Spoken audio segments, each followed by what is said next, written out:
आजकाल किती गरमी वाढलेली आहे ना, आता चांगलंच जाणवायला लागलेलं आहे की आता उन्हाळा आलेला आहे. बरं ते असू दे.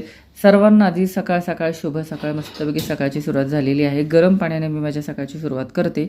त्याच्यानंतर योगा वगैरे करते. घरातलं स्वच्छ सगळं आवरून घेतलं आणि मग नंतर अंघोळीला गेले. अंघोळ करून आल्यानंतर सर्वप्रथम देवपूजा केली. देवपूजा केल्यानंतर असा विचार केला होता की आज मी बनवणार होते चिरमुऱ्याचा मस्तपैकी सुशिला. परत लक्षात आले की स्वरा ती काय खाणार नाही. एकदा तरी तिला विचारून बघितलं, तिनं नाही म्हणल्यानंतर परत मी इथं मस्तपैकी ज्वारीच्या पिठाचे आणि डाळीच्या पिठाचे मस्तपैकी तिथं चिले बनवले. याला तुम्ही डोसाही म्हणू शकताय, आंबोळी म्हणू शकताय किंवा मिश्र पिठाचा डोसासुद्धा म्हणू शकता.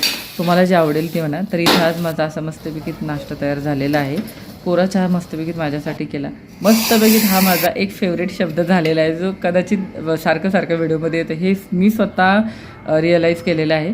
तर इथं माझा डोसा झाल्यानंतर मी टेस्ट करून बघितला. खरंच खूप छान झाला होता, पण थोडंसं मीठ जरा जास्त पडलं होतं. मी थोडंसं मीठ कमीच खाते आणि चहा मात्र एकदम फक्कड झालेला होता.